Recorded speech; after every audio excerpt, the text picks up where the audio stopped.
మన ప్రభువును రక్షకుడును యేసుక్రీస్తు ఉన్నతమైన నామంలో అందరికీ వందనాలు చెల్లిస్తున్నామమ్మా. ప్రతిరోజు దేవాతి దేవుడు వాక్యము అనే మాటతో మనందరితో కూడా మాట్లాడగలిగిన దేవుడు ఆయన. ప్రతిరోజు నీకు దేవుడితో మాట్లాడాలనిపిస్తే చూడండి, సెల్ ఫోన్స్ తీసుకుంటాము. ప్రతిరోజు వ్యర్థమైన వారితో అనేకరితో మాట్లాడుతూ ఉంటాం. నీకు ఇష్టమైన వారితో నువ్వు మాట్లాడేటప్పుడు ఏమంటావంటే, ఒక్కరోజు నేను నీతో మాట్లాడలేకపోయినా నాకు చాలా కష్టంగా ఉంటుంది, ఒక్కరోజు నువ్వు నాతో మాట్లాడకపోయినా చాలా బాధగా ఉంటుంది అని మనం అంటూ ఉంటాం కదా. మరి మనుషులు కావాలా మనకి మాట్లాడటానికి, మనము మాట్లాడటానికి దేవుడు కావాలా? మనుషులతో చెప్తుంటావు కదా, నీ స్నేహితులతోనో బంధువులతోనో చుట్టాలతోనో భర్తతోనో భార్యతోనో బిడ్డలతోనో అనేకరితో నువ్వు ఈ మాటలు చెప్తూనే ఉంటావు. ఈరోజు నువ్వు నాతో ఎందుకు మాట్లాడలేదు? ఈరోజు నేను ఎంత ఎదురు చూసాను నీ కోసం, నీ మాటల కోసం. నేను ఎంతో అల్లాడిపోయాను. ఇలా అంటూ ఉంటాం కదా. ఇలా అనేటప్పుడు మనుషులతో మాట్లాడలేకపోతే అల్లాడిపోవటం కాదు. మనుషుల వద్ద నీకు ఏమి దొరకదు. భార్య అయినా, బిడ్డలైనా, భర్త అయినా, తల్లి అయినా, తండ్రి అయినా, మనుషులు కదా నీతో ప్రతిరోజు మాట్లాడాల్సింది. వాళ్ళ మాట కొరకు కదా నువ్వు బాధపడాల్సింది, వాళ్ళ మాట కొరకు కదా నువ్వు ఆశపడాల్సింది. ఎవరు నీతో మాట్లాడాలి ప్రతిరోజు? ఎవరు మాట కొరకు నువ్వు ఎదురు చూడాలి ప్రతిరోజు? ఎవరు మాట్లాడకపోతే నువ్వు బాధపడాలి ప్రతిరోజు? అంటే నిన్ను సృష్టించిన సృష్టికర్త ఆరంభము నుండి, తల్లి గర్భంలో ఆరంభం నుండి సమాధిలో ముగింపు వరకు కూడా నీతోనే ఉండి శ్రమల్లోనూ కష్టాల్లోనూ ఇరుకులోనూ ఇబ్బందిలోనూ అవమానములో బాధల్లో నిందల్లో విజయములో సమస్తములో నీ వెంటే ఉండి నిన్ను నడిపించే నీ దేవుడి కొరకు నువ్వు బాధపడు. ఒక్కరోజు ఆయన వాక్యమును వినకపోతే బాధపడు. ఒక్కరోజు దేవుడు నీ వద్దకి వాక్యాన్ని పంపకపోతే బాధపడు. ఎందుకయ్యా ఈరోజు నాతో మాట్లాడలేదు? ఎందుకయ్యా ఈరోజు నాతో సమాధానం పంపలేదు? ఎందుకయ్యా నేనెంతో ఆసక్తి పెట్టుకుని ఉన్నాను, ఎంతో ఆశ కలిగి ఉన్నాను నీ నోటి మాట కొరకు. కానీ ఈరోజు నీ వాక్యం ఏదయ్యా? వాక్యం ద్వారా నువ్వు నాతో మాట్లాడతావు కదయ్యా, నీ మాట ఏదయ్యా అని ఒక్కళ్ళైనా ఏడుస్తున్నారా? ఒక్కళ్ళైనా ప్రార్థిస్తున్నారా? పిల్లలు ఫోన్ చేయలేదు, అయ్యో పిల్లలు మాట్లాడలేదు, అయ్యో మా భర్త ఫోన్ చేయలేదు, అయ్యో ఆయన ఎలా ఉన్నాడో, అయ్యో నా భార్య ఫోన్ చేయలేదు, మా అమ్మ వాళ్ళు ఫోన్ చేయలేదు, మా అక్క తమ్ముళ్ళు ఫోన్ చేయలేదు. దీంతోనే బతుకుతున్నావా?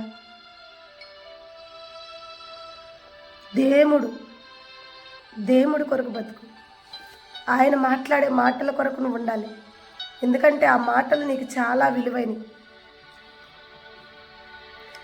మనము దేవుడు మాటతో ఎంత దగ్గరగా ఉంటామంటే, ఎన్నో సంవత్సరాల తర్వాత నీ బిడ్డలు నువ్వు మాట్లాడినప్పుడు, నీ భర్త నీతో మాట్లాడినప్పుడు, నీ భార్య నీతో మాట్లాడినప్పుడు ఎలాంటి సంతోషం నీకు ఉంటుందో, ప్రతి దినము దేవుడితో మాట్లాడుతున్నప్పుడు, దేవుడు నీతో మాట్లాడుతున్నప్పుడు కూడా అదే సంతోషం ఉండాలి. ఎందుకంటే దినమెల్లా ఆయన మాటలు మనకు చాలా విలువైనవి కాబట్టి. మరి ఇంకొక జాతికి సంబంధించిన వాళ్ళు కూడా ఉన్నారు. ఒక జాతికి సంబంధించిన వాళ్ళేమో రిలేషన్లు, బంధువులు, స్నేహితులు కాల్ చేయలేదని వాళ్ళ మాట కొరకు బాధపడుతూ వాళ్ళ మాట వినలేకపోయామని ఏడ్చేవాళ్ళు. మరి ఇంకొకళ్ళు ఎవరంటే వాక్యాన్ని, దేవుడు మీ వద్దకు వాక్యాన్ని పంపించినప్పుడు ఆ ఒక వాక్యాన్ని చూడంలోనే ముందు ఆ వాక్యం మీద ఎన్ని గంటలు, ఎన్ని నిమిషాలు, ఎన్ని సెకండ్లు చూస్తుంటారు. అంటే ఎక్కువ టైం ఉంటే ఎక్కువ టైం మీకు ఇష్టము ఉండదు. కొంతమంది ఏం చేస్తారంటే వాక్యము తుపిద్దేరా వింటే బాగుండు అనుకుంటారు. కొందరు ఏం చేస్తారంటే పైన వింటే బాగుండు అనుకుంటారు. పైన దేవుడు మాట్లాడితే బాగుండు అనుకుంటారు. మీకు ఒక అర్థమయ్యే విషయం చెప్తానండి. వాక్యాన్ని మనము 2 విధాలుగా తీసుకుందాం. ఒకటి, కొద్ది నిమిషాల వాక్యం అని నువ్వు కోరుకుంటావు చూడది, కేవలం ఉదయకాలను నువ్వు చేసే టిఫిన్ లాంటిది. అది తప్పనిసరి టిఫిన్ తింటావు నువ్వు, ఎందుకంటే భోజనం ఆ టయాన్ని సిద్ధపరచలేరు కాబట్టి, అందదు కాబట్టి తప్పనిసరి ఆ టిఫిన్ తింటావు. కానీ ఆ టిఫిన్ నీకు బలాన్ని ఇస్తుందా? కానీ భోజనం కొరకు చాలా ఎదురు చూస్తావు. టిఫిన్ తిన్నోడు అంగలార్పుతోనే ఉంటాడు. అదే భోజనం చేస్తున్నాడు అంగలార్పు అనేది ఉండదు కదా. నువ్వు వాక్యాన్ని టిఫిన్ వలె తినాలనుకుంటున్నావు, భోజనం వలె తినాలనుకుంటున్నావు, నీ ఇష్టం. నువ్వు భోజనం వల్లే తినాలనుకుంటే షార్ట్లో పెడుతుంటావు, 2 నిమిషాలు, 1 నిమిషం అట్లా చూడొచ్చు. ఒక్క మాటలు అయిపోయింది. కానీ నువ్వు కడుపార భోజనం చేయాలనుకుంటే మాత్రం ఖచ్చితంగా వాక్యాన్ని వినాల్సిందే. నువ్వు దేవుడు సంపూర్ణంగా మాట్లాడేదాకా, దేవుడు నీకు ఇస్తున్న మాట ఏంటో తెలుసుకునేదాకా. ఇష్టమైన వాళ్ళు ఎవరైనా ఫోన్ చేస్తే ఒక్క మాట మాట్లాడే పెట్టేస్తే నీకు ఎట్లా ఉంటుంది? చాలా కష్టంగా ఉంటుంది కదా. అప్పుడే పెట్టేసారా, ఇంకొంచెంసేపు మాట్లాడచ్చుగా, పెట్టేగాక అప్పుడే ఇంకో 2 నిమిషాలు మాట్లాడచ్చుగా, ఇంకొక నిమిషం మాట్లాడచ్చుగా, ఇలా అంటా ఉంటాం. కానీ వాక్యాన్ని మాత్రం అప్పుడే అయ్యా ఆపేసేవా, ఇంకాసేపు నాతో మాట్లాడచ్చుగా అయ్యా, అలా మాత్రం మనం. ఎందుకంటే వాక్యం విలువ మనకు తెలిస్తే కదంటమ్మా. వాక్యం చాలా విలువైంది. వాక్యంతో సహవాసం చేయాలి, వాక్యంతోనే జీవించాలి. ఒక్క దినము వాక్యం నీ వద్దకు రాపోయినా కన్నీటితో నువ్వు ప్రార్థన చేయాలి. ఎందుకయ్యా ఈరోజు నువ్వు నాతో మాట్లాడలేదు, ఎందుకయ్యా నీ వాక్యం నా వద్దకు రాలేదని నువ్వు ప్రార్థన చెయ్యి. దేవాతి దేవుడు నీకు తోడే ఉంటాడు. హల్లెలూయా. తలనుంచినటువంటి ప్రార్థన చేసుకుందాం. వాక్య భాగంలో మనం, పరిశుద్ధ ప్రేమ కలిగిన మా తండ్రి, కృప కలిగిన యేసయ్య నీకు వందనమయ్యా. ఈ దినము నా తండ్రి మాతోనూ మా అందరితోనూ మాట్లాడండి. అవును ప్రభా, మేము పైన వాక్యాన్ని వినేవారంగా కాదు ప్రభా. అయ్యా మా అంగలార్పు నాక్ష్యంగా మారేంత వరకు కూడా నీవు ఏం మాట్లాడతావా, ఏం సమాధానం ఇస్తావా, మేము ఎలా రక్షింపబడాలి, నీలో ఎలా అంటుకట్టవ్వాలి, నీలో ఎలా ఎదగాలి అనే దాని గురించి నా తండ్రి దీని మెల్ల నువ్వు మాట్లాడుతున్నప్పుడు అయ్యా మేము నీతో సహవాసం చేసే సహనాన్ని, ఓర్పుని, సమయాన్ని సమస్తం మాకు దయచేయమని అయ్యా, ఈ వాక్యం ఆరంభం నుండి ముగింపు వరకు కూడా నీ సన్నిధి మాకు తోడుగా ఉంచండి. దుష్టుడైన అపవాది ఈ వాక్యాన్ని మా వద్దకు రాకుండా ఆపుతాడు ప్రభా. అయ్యా ఈ వాక్యాన్ని మేము వినకుండా ఆపుతాడు ప్రభా. అనేక పనులు సృష్టిస్తాడు, అనేక ఇబ్బందులు క్రియేట్ చేస్తాడు. అయ్యా దుష్టుడి నుండి మమ్మల్ని తప్పించండి. నీ వాక్యం ఆరంభము నుండి ముగింపు వరకు నీతో కలిసి నీ వాక్యం వినుటకు, నీ విలువైన మాటలు వినుటకు, మాతో మాట్లాడే ఈ విలువైన మాటలు మేము తెలుసుకున్నట్టుకు నీ కృప చూపించమని యేసయ్య ఉన్నతమైన నామములో ప్రార్థన చేసి అడిగి వేడుకుంటున్నాం మా ప్రియ పరలోకపు తండ్రి. ఆమేన్. జీవం కలిగిన దేవుడి నామం పేరిట మరొకసారి అందరికీ వందనాలమ్మా. దేవాతి దేవుడు మనకి ఈరోజు ఇస్తున్న వాగ్దానాలు మనం చూసుకుందాం. అందరూ కూడా మీ పరిశుద్ధ లేఖనములు తెలిసినట్టుకుంటే కీర్తనల గ్రంథం 9వ కీర్తన 18వ వచనం, దరిద్రులు నిత్యము మరవబడరు. దరిద్రులు నిత్యము మరవబడరు. దేవుడికి మహిమ కలుగును గాక. ఎవరంటమ్మా మరవబడరు అని చెప్తున్న మనిషి? దేవుడు. దరిద్రులమైన మనము చాలాసార్లు మనం అనుకుంటుంటాం దేవుడు మనల్ని మర్చిపోతున్నాడట్టుంది. మన శ్రమల్లో, మన కష్టంలో, మన బాధలో, మన ఇరుకులో, మన ఇబ్బందులో దేవుడు మనల్ని గుర్తుపెట్టుకోవట్లేదట్టుంది. దేవుడు మనల్ని మర్చిపోయేటట్టుకుందని స్త్రీలు, పురుషులు అనేక సార్లు అనుకుంటున్నారు. ధనవంతులని గుర్తుపెట్టుకోవటానికి నేమి నాయకుడు కాదు కదమ్మా, మనలాంటి మనిషి కాదు కదా ధనవంతులను గుర్తుపెట్టుకోవటానికి. ఒకవేళ మనం అలా అనుకున్నాం, మేము దరిద్రులమే, దేవుడు మమ్మల్ని మర్చిపోయాడని మనం అనుకుంటున్నా, ఆయన ఎన్నడూ కూడా మరవని దేవుడు. కనుక ఆయన అంటున్నాడు, హల్లెలూయా, దేవుడికి మహిమ కలుగును గాక. దరిద్రుల్ని నిత్యం ఆయన మరవడమ్మా. నువ్వు ఏ స్థితిలో ఉన్నా, ఏ పరిస్థితిలో ఉన్నా, దేని స్థితిలో ఉన్నా, దరిద్రులు ఎవరు అంటే ఏ సహాయము దేవుడి వద్ద నుంచి ఇంకా మాకు దొరకలేదు, ఎన్నో సంవత్సరాల నుంచి ప్రార్థిస్తున్నాం, జాబ్ విషయంలో, వివాహ విషయంలో, గర్భఫల విషయంలో, ఆరోగ్య విషయంలో, పనిబాటల విషయంలో, ఇదిగో ఏ విషయంలో కూడా మేము ఇంతవరకు మేలు పొందుకోలేదు, దరిద్రులుగా ఉన్నాం, నా రాతే అంత, నా జీవితమే అంత, నేను ఒక దరిద్రుడిని, నేను ఒక దరిద్రురాల్ని అని నువ్వు అనుకుంటే ఆ దరిద్రురాలే దేవుడికి కావాలి. ఎందుకంటే దేవుడు గుర్తుపెట్టుకునేది వాళ్ళనే. హల్లెలూయా, వాళ్ళనే దేవుడు జ్ఞాపకం చేసుకుంటాడు, వాళ్ళనే దేవుడు గుర్తుపెట్టుకుంటాడు. మీకు అర్థమవుతుందా? ఎన్నడూ కూడా దేవుడు మరవడు. వాక్యం సెలవిస్తుంది. కీర్తనల గ్రంథం 118వ కీర్తన 8వ వచనం మీరు చూసినట్టుకుంటే, మనుషులని నమ్ముకునే కంట, మనుషులను నమ్ముట కంటే యెహోవాని ఆశ్రయించుట మేలు. ఇలా చెప్పాను కదా, మనుషులు ఫోన్ చేయలేదు, మనుషులు ఇంకా మాట్లాడలేదు, ఇంకా కాసేపు మాట్లాడితే బాగుండు, ఈరోజు మనుషులతో మాట్లాడలేకపోయామని మనుషులను నమ్ముకుంటే కుదరదు. ఎవరో నీకు జాబ్ ఎవరు, వాళ్ళని నమ్ముకుని వాళ్ళు ఫోన్ చేయలేదని ఎదురు చుట్టం నువ్వు అనవసరం. ఎవరో నీకు ఆదరణ ఎవరు, వాళ్ళని నమ్ముకొని వాళ్ళు నిన్ను ఆదరించలేదని నువ్వు బాధపడటం అనవసరం. దేవుడు అంటున్నాడు, దరిద్రులు నిత్యము మరవబడరు.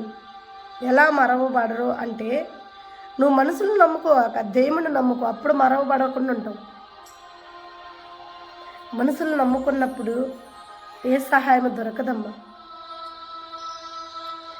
మీకు ఒక సాక్ష్యం చెప్పాలనుకుంటున్నా. ఈ వాక్యము నా హృదయాలను చాలాసార్లు కదిలిస్తూ ఉంటుంది. ఏ వాక్యం అంటే, దరిద్రులు నిత్యము మరవబడరు అనే వాక్యము నా జీవితంలో చాలా విలువైంది. ఈ వాక్యం, ఈ వాక్యాన్ని ఎత్తిపట్టి నేను చాలాసార్లు ఏడ్చిన రోజులున్నాయి, చాలా ఏడ్చిన రోజులున్నాయి. ఎందుకు ఈ వాక్యాన్ని ఎత్తిపట్టి నేను ఏడవాల్సి వచ్చింది? ఈ వాక్యం నా జీవితంలో చాలా విలువైందని ఎందుకు నేను చెప్తున్నానంటే, నేను ఒక అన్నిరాలుగా ఉన్నప్పుడు నా ఎడల దేవుడు చూపించిన కృప ఒక సాక్ష్యంగా మీకు చెప్పాలనుకుంటున్నా. దేవుణ్ణి నూతనంగా అప్పుడే సహవాసం చేస్తున్నాను, దేవుడితో రక్షణ పొంది ఉన్నాను. అయితే నేను ఒక్కదాన్ని మా వ్యాపారం మీద కొన్ని డబ్బులు తీసుకొస్తే మా 3 పిల్లలు పోషింపబడాలి, నేను పోషింపబడాలి. మా జీవితాలు అలా గడుస్తూ ఉంటాయి. ఏదన్నా ఇరుకు ఇబ్బంది వచ్చినప్పుడు చాలా శ్రమ పెడతాను నేను. ఎందుకంటే ఆ సంపాదనే కొంచెం, ఆ సంపాదనలో కేవలం వాళ్ళ 3కి ఆహారం పెట్టగలుగుతా, వస్త్రాలు ఇవ్వగలుగుతున్నాను. కానీ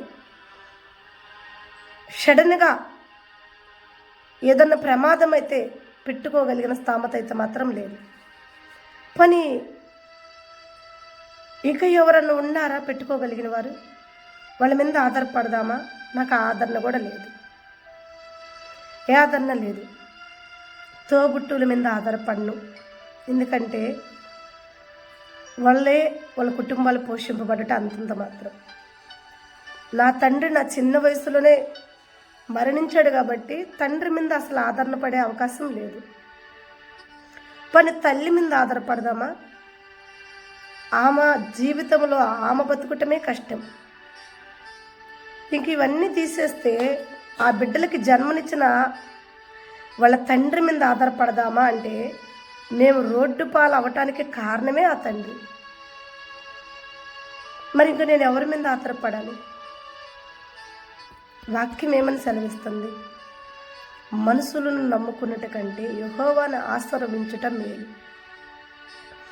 నేను ఒక దరిద్రురాల్ని, నా జీవితంలో నేను చాలాసార్లు అనుకునే మాట అది. నా అంత దరిద్రపుది ఈ భూమి మీద పుట్టబాదుగా మళ్ళీ ఇక మీదట పుట్టబాదు, ఇంతకుముందు పుట్టి కూడా లేదు. ఒక్క ఆదరణ కాకపోతే ఒక్క ఆదరణ ఉంటుంది జీవితంలో ఆడపిల్లలకి. కానీ నా రాత ఏంటి? నా దరిద్రం చూడు ఎలా ఉందో, ఇంత దరిద్రం. ఈ నిష్ఠ దరిద్రంలో నన్ను జ్ఞాపకం చేసుకునే వాళ్ళు ఎవరు? అసలు ఈ నిష్ఠ దరిద్రాలు ఎవరికన్నా గుర్తుంటుందా?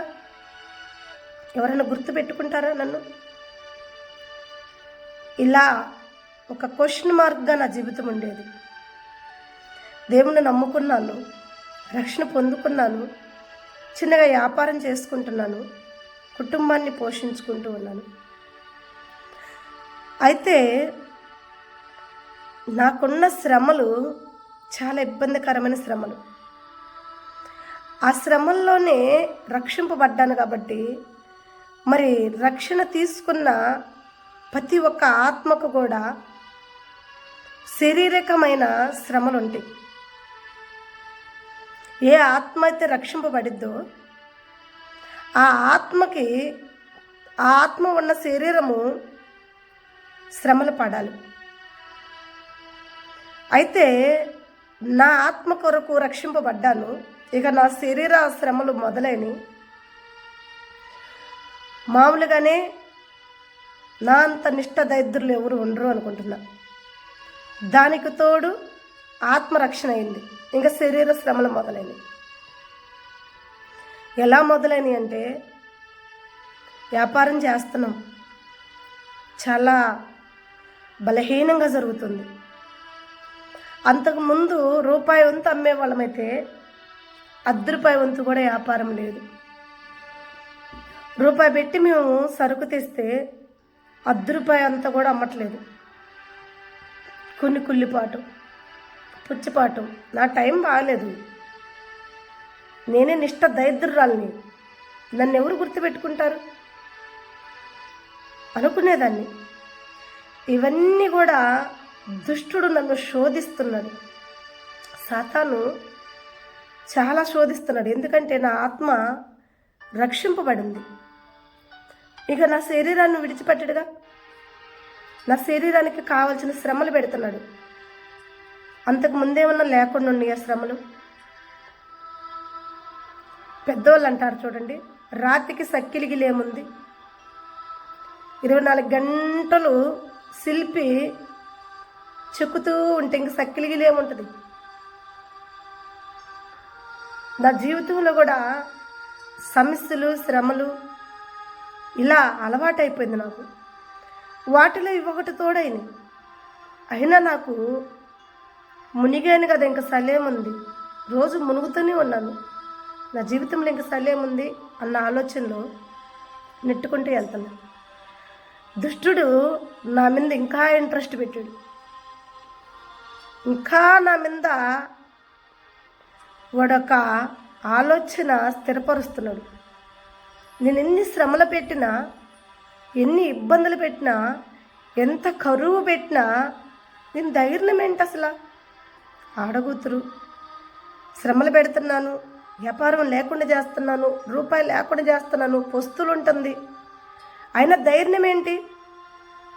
పెంచటం మొదలుపెట్టాడు. ఇంకా శ్రమలు, చాలా శ్రమలు పెంచుతున్నాడు. ఎన్ని శ్రమలు పెంచినా ఎక్కడ కూడా నేను కుంగిపోల. నా ఆత్మ రక్షింపబడింది. నా ఆత్మ రక్షణ ముందు నా శరీరం పడే ఈ ఒక శ్రమలు నాకు పెద్ద లెక్కని పెట్టలేదు. ఎందుకంటే నా శరీరం ఎప్పుడు పడుతూనే ఉంది. ఆత్మ రక్షింపబడిందన్న సంతోషంలో ఈ శ్రమలను అసలు నేను లెక్క చేయట్లా.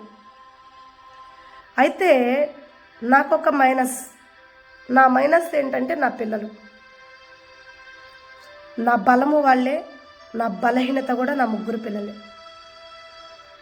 వాళ్ళు మంచిగా ఉంటే నాకు చాలా బలం. వాళ్ళ ఏదన్నా కొంత అనారోగ్యంగాను, కొంత ఇబ్బందిగాను, కొంత బాధగాను ఉంటే నా బలహీనత.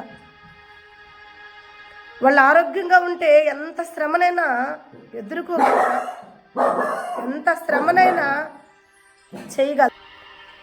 దుష్టుడైన అపవాది అది కనిపెట్టేశాడు. ఇక దీన్ని శ్రమలతో బాధ పెట్టడం కాదు, బంధంతోనే బాధ పెట్టాలి. దాని బలము, దాని బలహీనత బిడ్డలై ఉన్నారు కాబట్టి ఆ బిడ్డలకి శ్రమ వస్తే కానీ, ఆ బిడ్డలకు బాధ వస్తే కానీ తను దేవుడిలో నుండి తొలగిపోదు, దేవుడిలో నుండి తప్పిపోదు, భయపడదు. ఎంతసేపు భరాయించిద్దో చూడాలని మా పాపకు జ్వరం వచ్చేలా చేస్తాడు. 2 బాబులు, ఒక పాప. పాపకు జ్వరం వచ్చింది. చాలా ఇబ్బందిగా ఉంది. వ్యాపారం జరగట్లా. ₹1 చేతిలో లేని సమయం. అలాంటి సమయంలో పాపకు జ్వరం. సరే, పాపకు కొంచెం మందులు ఆడుతున్నాము, డాక్టర్ కాడ చూపిస్తున్నాను. అయితే ఆ వైరస్ అనేది చిన్న అబ్బాయి కూడా వచ్చేసింది. 2 అబ్బాయి బాలమురళి ప్రసాద్కి కూడా ఆ ఒక జ్వరం, ఆ వైరస్ అనేది ఆ అబ్బాయికి కూడా వచ్చింది. అబ్బాయికి జ్వరం చాలా ఇబ్బందిగా అనిపిస్తుంది. ఒక బిడ్డకి జ్వరం అయితేనే ఆ బిడ్డకు చూపించడం చాలా కష్టంగా ఉంది నాకు. మరలా ఇంకొక బిడ్డకు కూడా జ్వరం వచ్చింది. ఏంటి నా పరిస్థితి అని చాలా బాధపడ్డాను, చాలా ఇబ్బందులు పడుతున్నాను. అయితే తర్వాత మరలా ఆ పిల్లోడికి కూడా ఈ అమ్మాయికి తెచ్చిన మందులే వాడుతూ పోస్తూ ఉన్నాను. తర్వాత అదే వైరస్ పెద్ద బాబుకి కూడా వచ్చేసింది. 3 పిల్లలు జ్వరం. 3 పిల్లలు చాలా జ్వరంతో చాలా నీరసమైపోయారు. చాలా బాధగా ఉంది, చాలా ఇబ్బందిగా ఉంది. నోట్లో మాట చెప్పుకోవటానికి వాళ్ళు చిన్న పిల్లలు. నాకంటూ ఎవరు లేరు. ఊరు చివరిన మా ఇల్లు. ఎందుకంటే ఆ చివరిన పేద వాళ్ళకి స్థలాలు ఇస్తుంటే ఆ స్థలాల్లో నేను పోయి కట్టుకుని ఉన్నా. మా అమ్మోళ్ళు, మా అక్కోళ్ళు, మా చుట్టాలు, బంధువులు ఎవ్వరు కూడా నాకు అనలేరు. ఆ ఊరు చివరిన నా 3 పిల్లలు, నేనే ఆ ఇంట్లో. పిల్లలు 3కి బాగలేదు. చాలా కష్టంగా ఉండేది, చాలా బాధగా ఉండేది. ఎవరు నన్ను ఓదార్చే వాళ్ళు ఉండేవాళ్ళు కాదు. ఇంత దరిద్రపు రాత నా రాత. నేను ఎవరికి గుర్తురానా, నన్ను ఎవరు గుర్తుపెట్టుకోరని చెప్పి చాలాసార్లు అనుకునేదాన్ని. అయితే అంతటా సాతాను నన్ను విడిచిపెట్టలే. పిల్లల 3కి జ్వరము, ₹1 చేతులు లేవు. చాలా బలహీనతలు అయిపోయింది. ఎంత బలహీనత అంటే ఇంట్లో వండుకోవటానికి, మేము అన్నం తినటానికి 2-3 కేజీల బియ్యం కూడా లేని అంత బలహీనత. అన్నం గురించి ఎప్పుడు ఆలోచించను, ఎందుకంటే నా ధైర్యమే అది. ఎవరిని ఎంతవరకు మొయ్యగలుగుతామో వాళ్ళకి ఆ బరువు ఎత్తుతాడు కదా దేవుడు. ఈ శ్రమలు బరువు నేను చాలా బాగా మోస్తా. ఆహార విషయంలో కానీ, నీళ్ళ విషయంలో కానీ నాకు బరువు అనిపించదు. అలవాటు అయిపోయింది నా జీవితంలో. అలాంటి జీవితం. అయితే నా బలము, నా బలహీనత నా 3 పిల్లలే. వాళ్ళకి ఆరోగ్యంగా ఉంటే నేను పస్తులు ఉండటానికి ఇష్టమే. వాళ్ళకి ఆరోగ్యంగా ఉంటే నేను కష్టపడటానికి ఇష్టపడతాను. వాళ్ళకి ఆరోగ్యంగా ఉంటే నేను ఏదైనా సాధించగలుగుతాననే ధైర్యం నాకు. కానీ వాళ్ళు ముగ్గురు ఒక మంచంలో వాళ్ళు బలహీనతతో, నీరసముతో పొరుకునుంటే వాళ్ళ ముగ్గురి వైపు చూస్తున్న నాకు చాలా దుఃఖం వచ్చేది. నేను వ్యాపారానికి పోతే ఇంటికి వచ్చేది వాళ్ళని చూసేవాళ్ళు ఉండేవాళ్ళు కాదు. నేను పాందే మాకు జరిగేది కాదు. చాలా ఇబ్బంది పడేదాన్ని, చాలా కుంగిపోతూ ఉండేదాన్ని, ఎట్లా చేయాలా అనేది. కానీ అయినా వెళ్ళేదాన్ని. పిల్లలు నన్ను ధైర్యపరిచేవాళ్ళు. నువ్వు పోమ్మా, మేము ఉంటాం పో అని. చిన్నప్పటి నుంచి వాళ్ళకు కూడా నాతో పాటు అలవాటు అయిపోయిందిగా. అలా సడన్గా ఏం జరిగిందంటే, ఉన్నట్టు ఉండి అమ్మాయికి వాంతులు మొదలైనవి జ్వరం మీద. ఇక ఈ వాంతులు మొదలైనవి గబగబా పోయి డాక్టర్ని పిలుచుకొచ్చాను. చూశాడు, ఆయన ఒక చలాన్ పెట్టాడు పాపకి. తర్వాత కొన్ని మందులు రాసిచ్చాడు. ఆ మందులు తీసుకొచ్చి వాళ్ళకి ఏమన్నా పెట్టమ్మా, ఇడ్లీ కానీ మజ్జిగ కానీ లేదా కొబ్బరి బండ నీళ్ళు కానీ వాళ్ళకి తాపాలమ్మా, వాళ్ళకి పెట్టాలి, పెడితేనే వాళ్ళు కోలుకుంటారు. ఈ వాంతుల బిల్లులు వేసినాక ఒక 10 నిమిషాల వరకు వాళ్ళకి ఏం పెట్టకుండా ఆ తర్వాత పెట్టు అన్నాడు. డబ్బులు వసూలుకి వెళ్ళా, ఎందుకంటే డబ్బులు లేవు. వ్యాపారం చేస్తాం కాబట్టి అప్పులు తీసుకున్న వాళ్ళు ఉంటారు కదా, అప్పులు వసూలుకి వెళ్ళాను. వసూలుకి వెళ్ళినప్పుడు దుష్టుడు నా పక్కుంటే నాకు వసూలు ఎలా చేయనిస్తాడు? వసూలు కాట్ల చాలా ట్రై చేస్తున్నాను, చాలా ఇబ్బంది పడుతున్నాను. ఇంటింటికి పోతున్నా, అమ్మ డబ్బులు ఇస్తారా? రేపు రమ్మ, రేపు కూరగాయలు తెస్తావుగా, రేపు ఇస్తాం, ఎల్లుండి ఇస్తాం, 2 రోజుల్లో ఇస్తాం, ఇవే చెప్తున్నారు. నా కాడ కొన్ని డబ్బులు ఉన్నాయి. ఆ కొన్ని డబ్బులు తీసుకుని ఆ మందుల చీటీ తీసుకుని నేను హాస్పిటల్కి వెళ్ళినప్పుడు మందులకు సరిపోలే, మందులకు కూడా తక్కువని. మరి ఆ డాక్టర్లు తెలిసిన వాళ్ళు కాబట్టి, అన్నయ్య మరలా నేను రేపు కూరగాయలు ఇస్తాను కదా మీ ఇళ్ళ కాడ, ఆ కూరగాయలతో మీకు చల్లబెడతాను ఆ డబ్బులు అన్నప్పుడు వాళ్ళు డైలీ నాకు అక్కడ కూరగాయలు కొనుక్కునేవాళ్ళు కాబట్టి ఆ మందులు నాకు అప్పిచ్చారు. తీసుకుని వస్తున్నా, దారి పొడుగుతా ఏడుస్తున్నా. నాకు సహాయం చేసేవాళ్ళు ఎవరుండ్రా? ఎన్నాళ్ళు నా బాధలు ఇలా, ఎంతకాలం నేను ఇలా దరిద్రంగా బతకాలి, నన్ను ఎవరు గుర్తుపెట్టుకోవట్లేదా అని చాలా బాధపడుతూ, ఎంతమంది కాడికి తిరిగిన డబ్బులు రాలేదు. ఇల్లంటే తెలిసిన వాళ్ళు కాబట్టి మందులు అప్పిచ్చారు. షాపులో నాకు తెలిసిన వాళ్ళు కాదుగా, వీళ్ళకి కొబ్బరి బండ నీళ్ళు తీసుకోవాలి, మజ్జిగ తీసుకోవాలి, ఇడ్లీ తీసుకోవాలి. సరే కనీసం ఒక 100 రూపాయలన్నా నాకు కావాలి. ఇప్పుడు 100 గోళ్ళు ఎవరికి అడిగిపోయి అడగలేను. మనుషుల మీద ఆధారపడ్డా, మనుషులందరిని అడిగా, వల్ల కాల. ఇక దేవుడిని జ్ఞాపకం తెచ్చుకున్నా. అంటే అప్పుడు దాకా మర్చిపోవాలా, నేను భరాయించగలుగుతాలే, నా దేవుడి మీద అన్ని ఒత్తిళ్ళు పెట్టకూడదు అనుకున్నా. అప్పుడు తెలీదు, అన్నిటికీ ఆయనే అన్న సంగతి తెలీదు, అన్నిటికీ ఆయన్ని అడగకూడదు, మొహమాటం. అలా అనుకున్నా.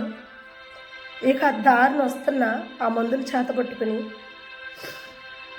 వర్షం మొదలైంది. ఊరి చివర ఇల్లు, నడవాలి, ఇంకా ఫాస్ట్గా నడుస్తున్నా. ఆ వర్షం మొదలవటం నాకు చాలా ఆనందంగా ఉంది. ఎందుకంటే నేను దారిని ఏడుస్తున్న నా కన్నీళ్ళు ఎవరు చూడకుండా నాకు ఆ వర్షం చాలా సేవ చేసినట్టు అనిపించింది. నేను దారి పొడుగుతూ ఏడుస్తున్నా. ఎవరు నన్ను పలకరిస్తారో, ఎవరు నా కళ్ళ వైపు చూస్తారో చాలా బాధగా ఉండింది. ఇప్పుడు ఈ వర్షం నాకు చాలా అవకాశంగా ఉంది. ఎంత అవకాశం అంటే, వర్షపు నీళ్ళు అనుకుంటారు కానీ నా కన్నీళ్ళని ఎవరు అనుకోరు. ఆ వర్షంలో అలాగే నడుచుకుంటా దేవుణ్ణి అనుకుంటా వెళ్తున్నా.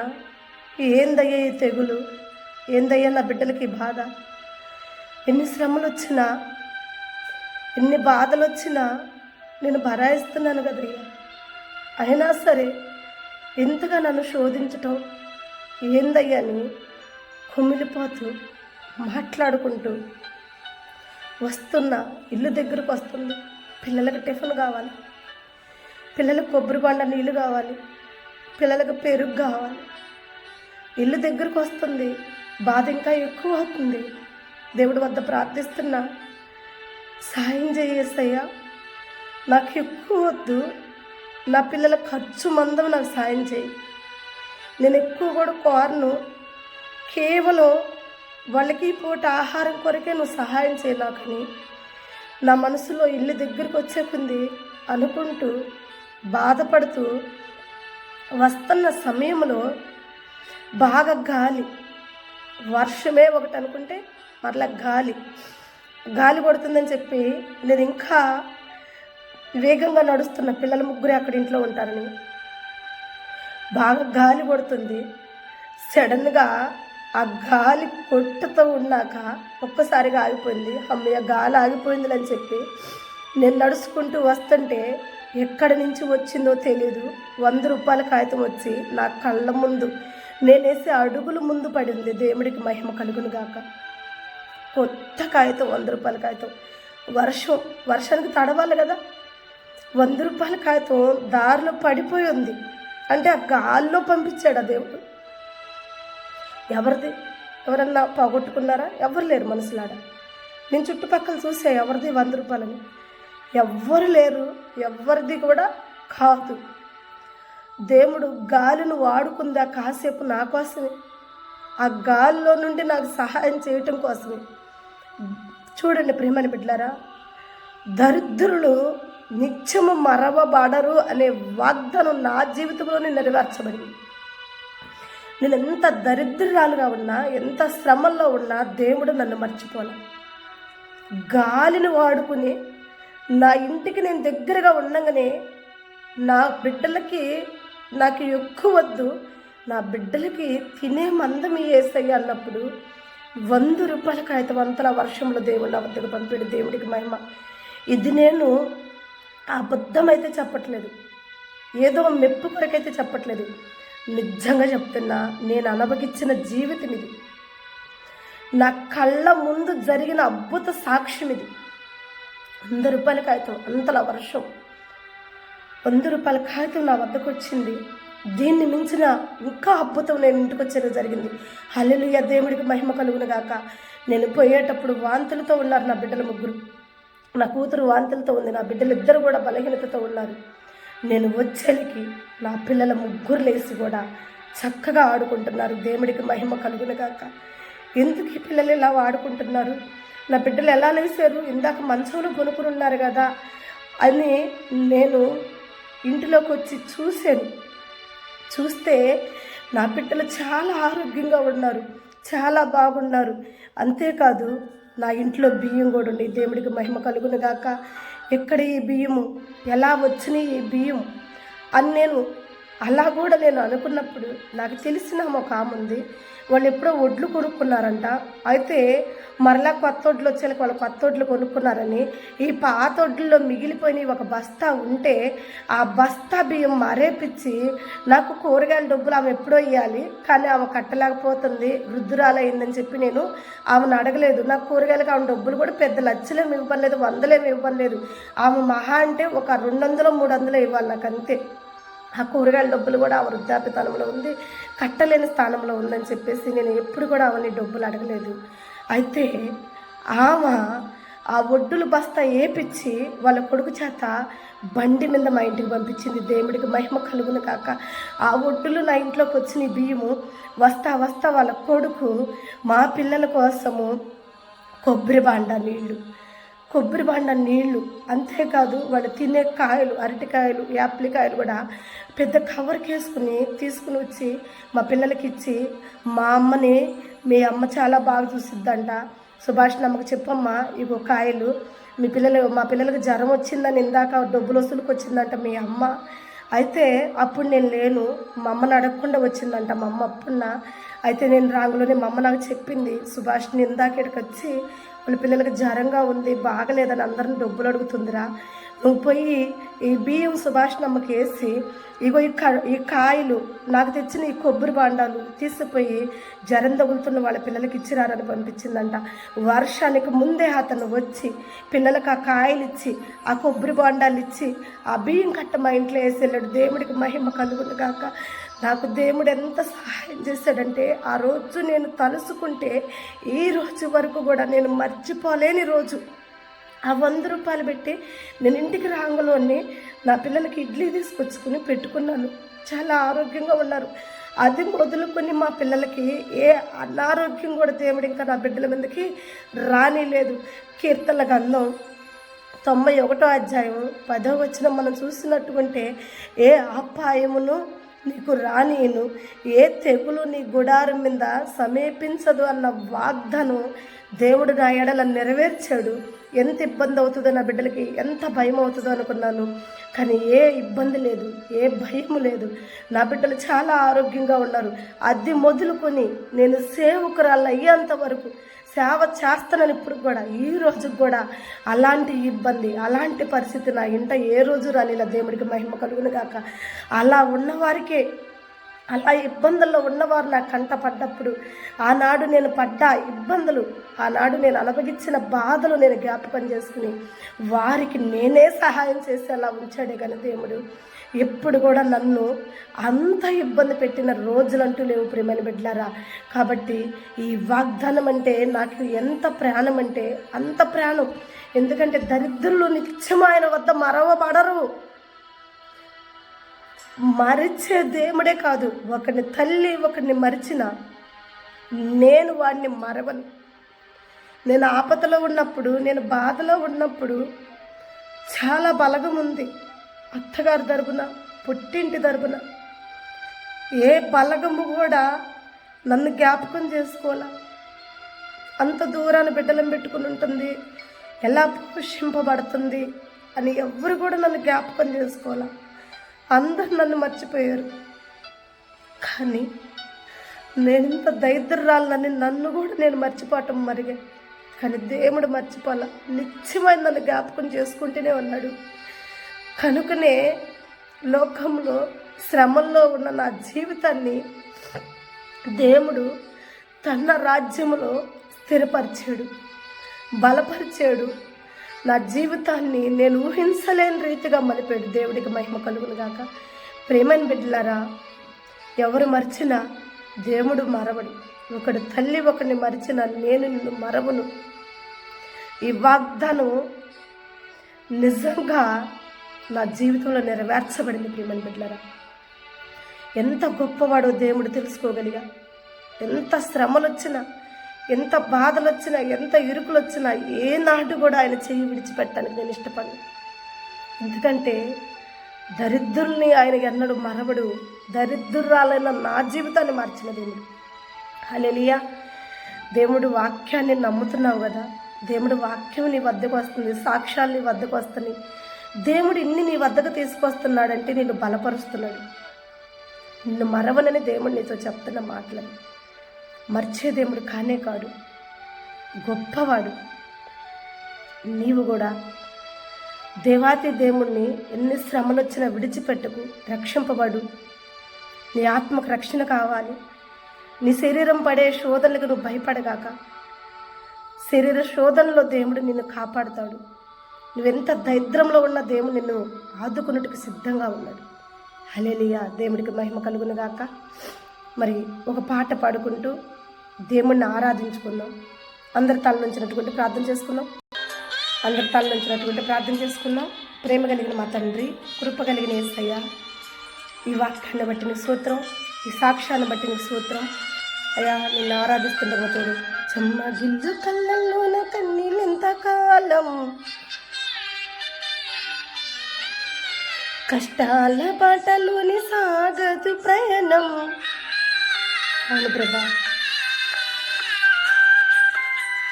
నాలో ఉండవు ప్రభా.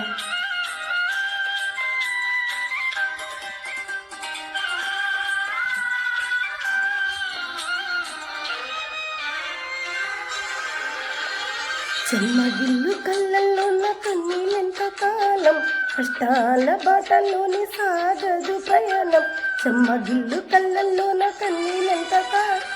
విడుదల సమీపించను, నీకు వెలుగు ఉదయించెను. విడుదల సమీపించెను, నీకు వెలుగు ఉదయించెను. చెమ్మగిల్లు కళ్ళల్లోన కన్నీలెంత కాలం, కష్టాలు బాటలోని సాగదు ప్రయాణం.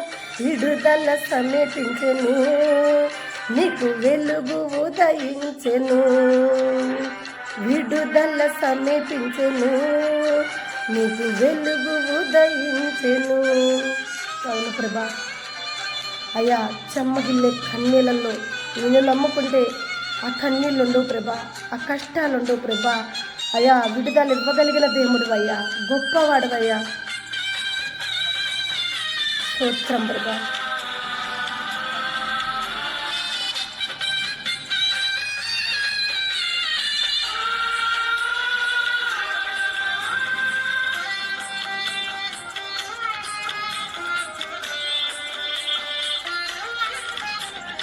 నీవు మోసిన నిందకు పచ్చిగా పూదండ ప్రభువు ఇచ్చునులే. నీవు పొందిన వేదనములన్నీ త్వరలో తీరిపోనులే. అవును ప్రభా, నీవు మోసిన నిందకు పతిగా పూదండ ప్రభువు ఇచ్చునులే. నీవు పొందిన వేదనలన్నీ త్వరలో తీరిపోవునులే. నీ స్థితి చూసి నవ్విన వారి సిగ్గుపడే దినమొచ్చేనులే. నీ స్థితి చూసి నవ్విన వారి సిగ్గుపడే దినమొచ్చేనులే. విడుదల సమీపించెను, నీకు వెలుగు ఉదయించెను. విడుదల సమీపించెను, నీకు వెలుగు ఉదయించెను.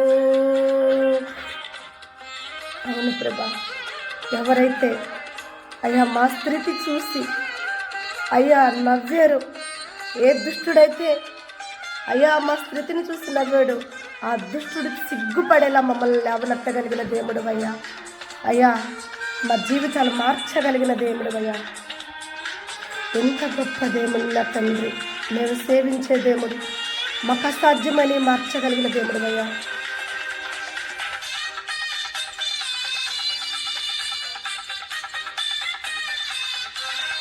స్తోత్రం ప్రభా, హల్లెలూయా. అనుభవించిన లేని బాధలు ఇకపై నీకు ఉండవులే. అక్కరలోన ఉన్న వారికి నీవే మేలు చేసిదవు.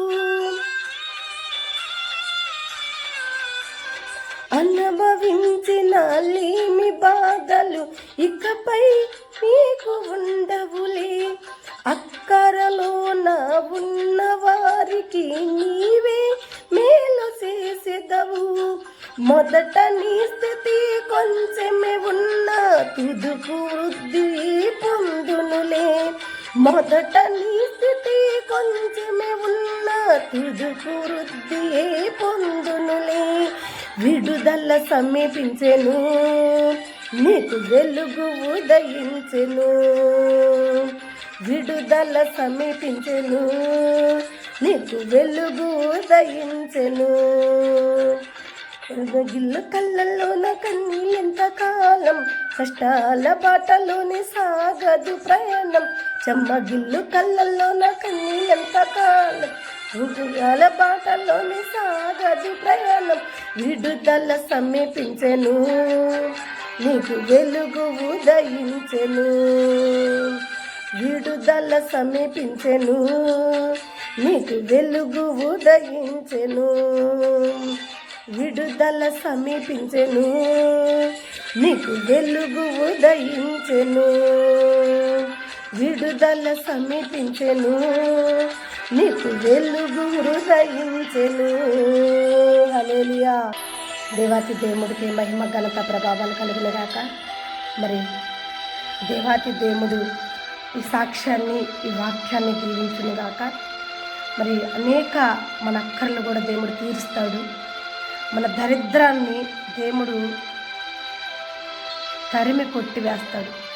దరిద్రులమే, మనం ఎవరికి జ్ఞాపకం లేను, ఎవరు మనల్ని గుర్తు తెచ్చుకోవట్లేదు, అందరూ మనల్ని మర్చిపోయారు అని మనం అనుకుంటున్నాం. దేవుడు అంటున్నాడు, ఏమాత్రము కూడా మరవబడవు. మనుషుల వద్ద నువ్వు మరవబడతారేమో కానీ నా వద్ద నీవు మరవబడవు, ఎందుకంటే నేను నిన్నంతగా ప్రేమించి ఉన్నా. ఒక మాట గుర్తుపెట్టుకోనా, నీ జీవితం గురించి దేవుడు చూసుకుంటాడు. హల్లెలూయా. ఏదైనా సరే ఆయన చూడగలిగిన దేవుడు. నువ్వున్న స్థితి, నువ్వున్న పరిస్థితి, నీ అక్కర్లు, నీ అవసరాలు సమస్తము కూడా ఆయన చూసుకుంటాడు. ఒక మాట చెప్తా. అబ్రహాము కుమారుడు ఇస్సాకు బలవటానికి మోరియా పర్వతం ఎక్కుతున్నాడు. మోరియా పర్వతం ఎక్కుతున్నప్పుడు ఇస్సాకు తండ్రిని అడుగుతున్నాడు, అయ్యా కట్టెలుండి నిప్పుంది కానీ బలయ్యే పశువేది? తండ్రిని అడిగినప్పుడు అబ్రహాం కుమారుడితో చెప్పిన మాట మీకు గుర్తుందా? దేవుడే చూసుకుంటాడు, దేవుడికి మహిమ కలుగును గాక. బలి పశువుని దేవుడే చూసుకుంటాడు. నా కుమారుడా, నువ్వు చింతించకు, నువ్వు ఎక్కువ పైకన్నాడు. ఆ తర్వాత దేవుడే చూసుకున్నాడు. పొదల్లో ఒక గొర్రెపిల్లని దేవుడే చూసుకున్నాడు. మందల నుండి ఒక గొర్రెపిల్ల తప్పిపోతే కాపరి గొర్రెపిల్లలను వెతుకుతాడు. ఒక్క గొర్రెపిల్లను కూడా ఎవరు తప్పిపాటానికి ఒప్పుకోరు. మరి అలాంటప్పుడు అంత పెద్ద పొట్టేలు, అంత పెద్ద గొర్రెపిల్ల తన కొమ్ములతో ఎలా పొదలో ఇరుక్కపోయింది? దేవుడు చూసుకున్నాడు కాబట్టి దేవుడు అక్కడ ఆ పొదలో గొర్రెపిల్లని సిద్ధపరిచాడు. ఎప్పుడు ఆ గొర్రెపిల్లని చెప్పాలనుకున్నాడు అప్పుడే చెప్పాడు. అబ్రహాం, నీవు నా మాటకు లోపడేవాడవని, నీవు నన్ను ప్రేమించేవాడవని నేను తెలుసుకున్నాను కనుక ఆ పిల్లవాడిని వదిలేసి, అదిగో సిద్ధపడిన గొర్రెపిల్ల ఉంది, ఆ పొదల్లో ఉంది. ఎవరు చెప్పారు అబ్రహానికి అదుగో అని? దేవుడే చెప్పాడు. ఎందుకంటే ఎవరు చూసి పెట్టారు ఆ గొర్రెపిల్లని? దేవుడే చూసి పెట్టుకున్నాడు కాబట్టి దేవుడికి మహిమ కలుగును గాక. ప్రేమని బిడ్డలారా, రేపటిని గురించి చింతించొద్దు. ఈరోజు నేను చెప్తున్న సాక్ష్యం మీ వద్ద ఏదో లైకులు పొందుకోవాలనో, లేకపోతే మీరు సబ్స్క్రైబ్ చేసుకుంటారనో, లేక నా మీద ఏదో సానుభూతి చూపిస్తారనో, ప్రేమ చూపిస్తారనో నేను సాక్ష్యం చెప్పట్లా. మీకు బలము, మీకు ధైర్యము, మీరు కూడా ఇలాంటి శ్రమల్లో ఉంటే దేవుడు ఇలా సహాయం చేయగలుగుతాడు. ఆయన్ని ఆధారపడి ఆయన మీద ఆనుకున్న ఏ బిడ్డల్ని, తల్లిదండ్రులు మర్చిపోయిన, భర్త విడిచిపెట్టి వెళ్ళిన, నీ ఆపతకాల సమయంలో ఏదైనా ఆయనే చూసుకుంటాడు. మనుషుల వద్ద ప్రయాసపడి మనుషుల వద్ద అందరికాడికి వెళ్ళాడుగా, మనుషుల సహాయం నాకు దొరకలా. ఇక సహాయం లేని నిష్కలమైన స్థితిలో దేవుడి మీద ఆధారపడ్డా. దేవుణ్ణి అడిగా, అయ్యా నాకు లక్షలొద్దు, వేళ్ళొద్దు, ఈ దినము నా బిడ్డలకి ఇడ్లీ కొనుక్కునే మందం ఇవ్వయ్యా అని అడిగా.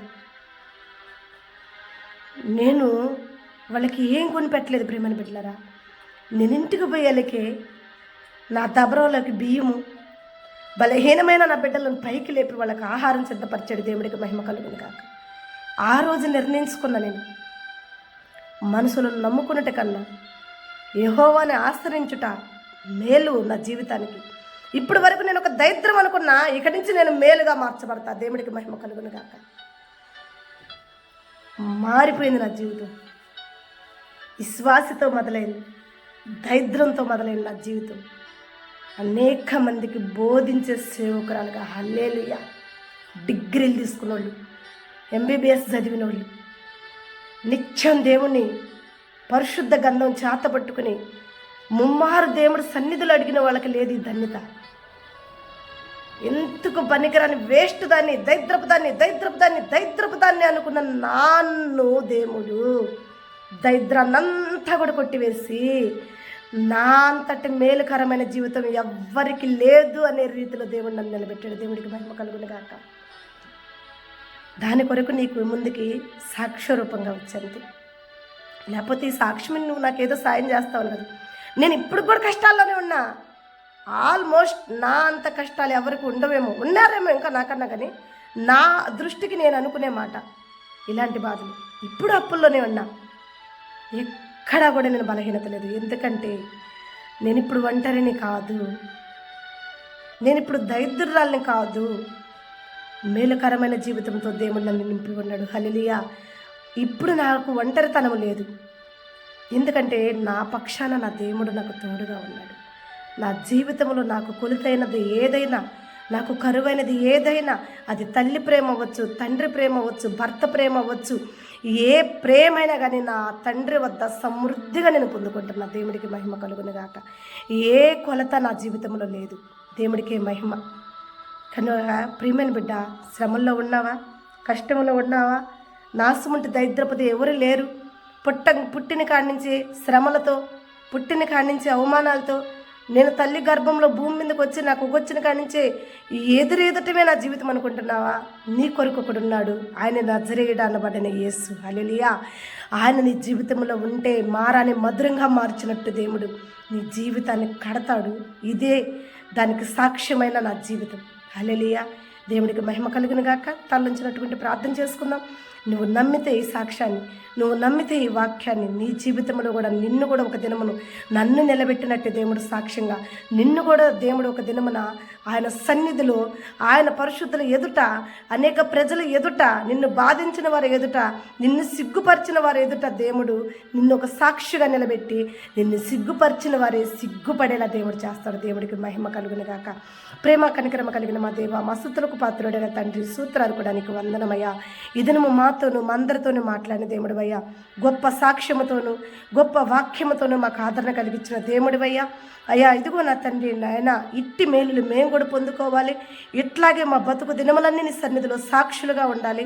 అవును తండ్రి, ఒకటి తల్లి ఒకరిని మరిచిన నువ్వు మరవని దేవుడు కాబట్టి శ్రమల్లో మాకు తోడై ఉంటావు, కష్టాల్లో మాకు తోడై ఉంటావు, నిందల్లో మాకు తోడై ఉంటావు, అవమానంలో మాకు తోడై ఉంటావు. కాబట్టి నా తండ్రి నాయన, ఎల్లప్పుడూ నా తండ్రి నాయన, దుష్టులు లేచిన, సాతాను లేచిన, సాతాను పన్నాగం పొందిన, సాతాన్ని నేల కూర్చి మాకు విజయాన్ని దయచేసి మమ్మల్ని స్థిరపరిచి నీ సన్నిధిలో సాక్షులుగా నిలబెట్టి అయ్యా, ఇట్ట గొప్ప ధన్యత ప్రతి ఒక్కరికి కూడా దయచేయమని యేసునామమున ప్రార్థించి అడిగి వేడుకుంటున్నాం తండ్రి.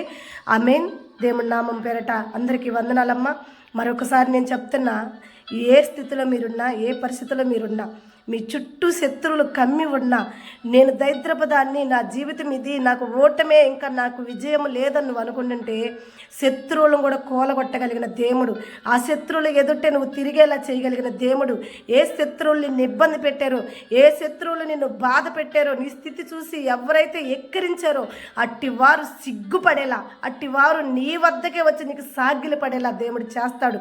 ఏసేపుని ఎట్లా హింసించారో, ఏసేపు అన్నలు చివరికి వచ్చి ఏసేపు పాదాల మీద సాగిలి పడ్డట్టు దేవాతి దేవుడు కూడా నీ శత్రువులందరూ నీ ఎదుట సిగ్గుపడి నీ పాదాల ఎదుట సాగిలి పడేలా దేవుడు చేస్తాడు. కనుక నమ్మకంగా, విశ్వాసంగా దేవుణ్ణి అంటాడు. దేవుడు ఇచ్చే దీవెనలను పొందుకో. నిత్యము నీవును, నీ కుటుంబము, నీ ఇంటి వారు ఎల్లప్పుడూ యెహోవా అందు ఆనందంతో, సంతోషంతో సాక్షులుగా వర్ధిల్లుదురుగాక. ఆమేన్. God bless you.